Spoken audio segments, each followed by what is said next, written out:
Now we need to talk about coconut oil, one of the most discussed and controversial oils ever found on Earth, right? Some people say it's amazing, some people say it's not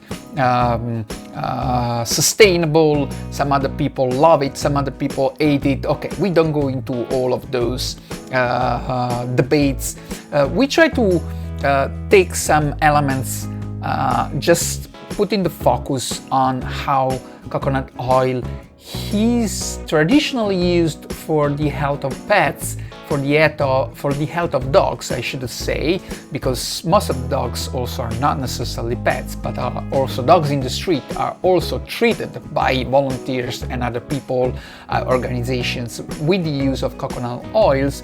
And you know, I've been spending a lot of times in Southeast Asia. I've been living a long time in Indonesia, Thailand, Malaysia, and also I'm collaborating with countries like India, so many places where free-ranging dogs are present. And if you haven't learned yet about free-ranging dogs, you should absolutely check my program on the free-ranging dogs. It's a unique program that tells you everything about free-ranging dogs and really helps you in understanding about free-ranging dogs, right?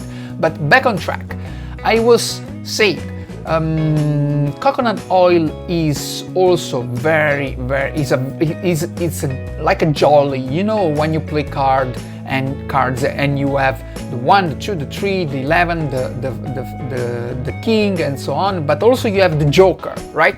The joker card, right, which you can use in multiple ways, right? And this is one, the coconut oil is a case that reflects that possibility. Is like a joker substance. It's a joker oil that you can use it in so many ways. You can use it internally, externally, and I'm talking specifically about the usage that you can do of that oil for your dogs, and for dogs that you may help in a kennel, in a shelter, or also on the street in some cases, if you happen to live in those areas where there are free-ranging dogs, where there are street dogs, right?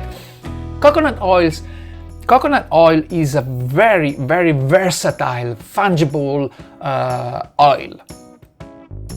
It's an antibacterial, antifungal, and it has many other benefits, not to mention how useful that can be to support the health of our dogs or dogs from as a skin protector and as a fleas and tick repellent also. And in fact, it has been anecdotally proven, I mean by observation, by the experience of people, that applying a certain amount, some coconut oil on the skin, on the fur of dogs, that helps for the dog to get rid of fleas, ticks, and some other parasites. So what coconut oil should we use? Okay, of course, is the, well, not of course, not everybody may know that, but is the cold pressed extra virgin coconut oil, right? Again, cold pressed extra virgin coconut oil. Why that? Because it contains linoleic acid, right? It contains the substance that supports, that are responsible for killing, let's say, that are in charge for killing and fighting the parasites, right? And when you buy it, remember that, of course, if you keep it, if you live in let's say in a tropical country, or you keep it in a warm room, the oil appears to be liquid, like for example other oils, like for example olive oils. But if, of course, it remains transparent, so if you have it in a bottle, you can see through the bottle. But if you put it in, if you happen to live in a colder weather, or if you put it in a colder room, that oil can solidify, right? It becomes like solid, it becomes like looks more like lard or like a solid sticky cream, right? And that's absolutely fine, because it's the oil itself that behaves differently according to the temperature it is put, right? It is saved, it is conserved, right? No problem at all. We typically happen to need it in a more liquid state, so if we need it and it's solidified, it's just we warm up a little bit that oil, we leave it a little bit in the sun with in a glass, or we warm it up a little bit in our kitchen, and then it liquefies straight away. So no problem at all on that regard. And I suggest you to warm it up a little bit, to use it. It's easier, you can handle it a bit more easily than just have it a little bit more solid when it's solidified, right? Because let's make, for example, that you want to spread some coconut oil around the body of your dog, right? If it's still in that white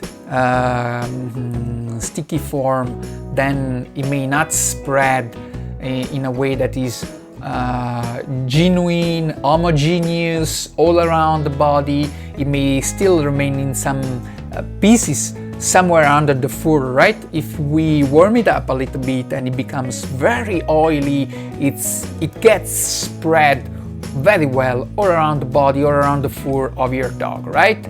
So, and with that we are already introducing what to do with this coconut oil. So that's the way to do it. When we take some of it, if it's liquid already, wonderful. If it's solidified, we warm it up a little bit, we leave it outside a little bit, for example, and until it becomes more liquid in an oily form. We spread around our hands, and I'm doing it while I'm talking to you. I'm mimically producing those gestures, because I've been doing that so many times, and while I'm describing it, I'm also repeating it with my physical action. That's always the case, often the case when I record and I talk to my friends and people and clients. I do with my body what I'm saying. That may also have some roots in my Italian origins, right? So, but really, you take that oil, you put it in your hands, you spread very well all around your hands, and then you rub all around your dogs, provided that your dog likes that smell. In most of the cases, dogs do not hate, they are not intolerant towards this oil, and in most of the cases they really like it, right? So we spread all around the body of your dog, the fur of your dog, which becomes a bit oily, greasy, let's put it this way, but in a pleasant way. We rub it all around. Your dog is gonna like that, and of course, if the dog likes that too much, there is the possibility that your dog is gonna lick his body, is gonna lick his fur. So we need to supervise a little bit that right after we have been spreading the coconut oil around the body, because the dog is gonna take away from his fur. He's gonna spend the next half an hour, the next 1 hour licking himself or herself all around, right? No problem if in the sense that it's not gonna be harmful. Typically is tolerated very well, also because, you know, coconut oil is used internally, as we've said. We don't talk about this right now, but is used internally, so it's not gonna be harmful per se. But if the dog is gonna spend compulsively the next 1 hour licking himself or herself, that's not something we're gonna like, right? We don't want that. That's not the target of our action, right? We want to make our dog, support our dog in being more safe, being safer against fleas and ticks. So possibly we put that oil on the body of our dog before we go out, for example, so the dog is gonna be busy with exploring the land, exploring the wood, exploring the bush, exploring the river, wherever we are gonna go, exploring also just the backyard if that's where we are going to go, right?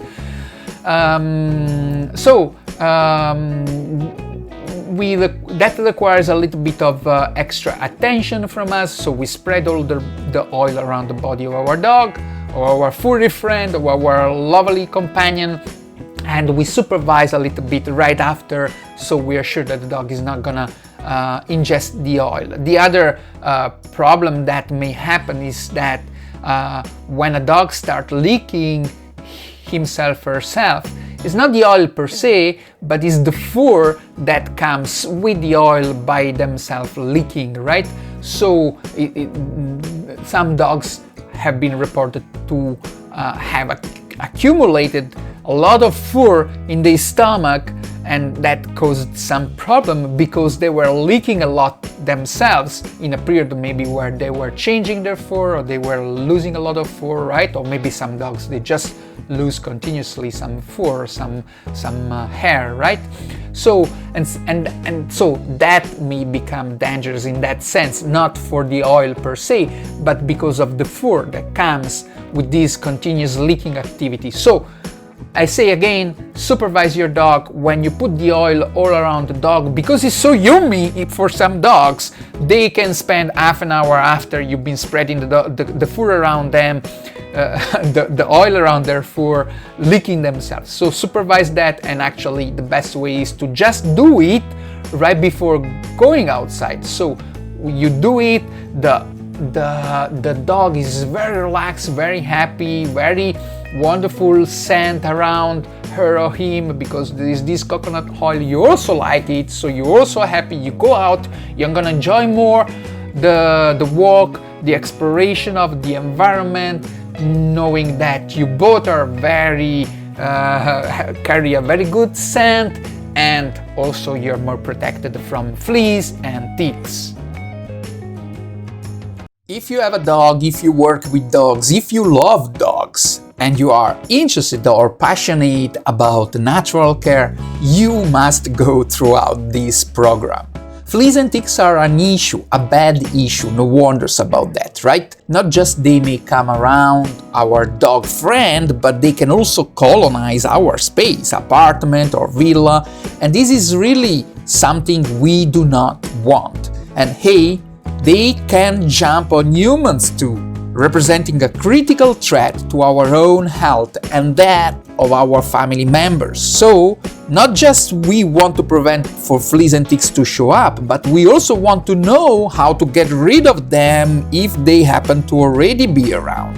And we want to do that with natural remedies, using herbs, minerals, foods, and essential oils, which we may already have at home, or we can easily provide, prepare, and apply quickly, inexpensively, and with a great degree of efficacy.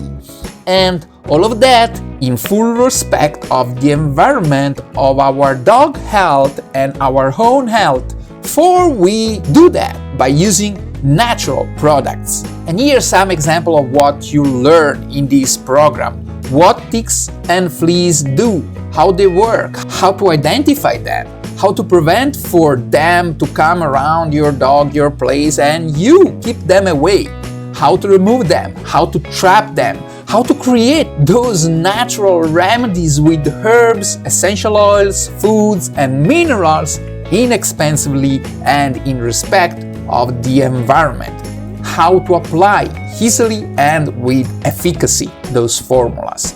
And here's some example of the products we will explore in this program. Coconut oil, wonderful, wonderful. Tea tree essential oil, fantastic. Rosemary, incredible. Diatomaceous earth, absolutely astonishing. Lavender essential oil, and salt. Who doesn't have salt at home? And much, much more. So, if you care for your dog health, your family members' health, and your home health, if you care about the environment, if you are passionate or interested in natural remedies, if you want to save plenty of money by assembling your own formulas with products you may already have at home and apply them immediately, you must just jump on board now. Natural remedies are a treasure we need to value and rediscover.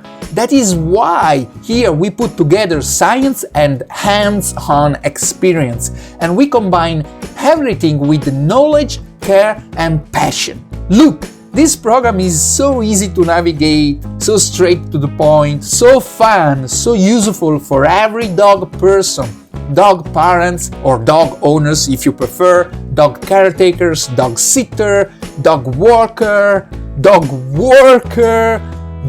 carer, and so forth. And you have 30 days money back guarantee, so you have really nothing to lose. You can just gain a lot. So for your dog and you, just enroll now, and I see you on the inside.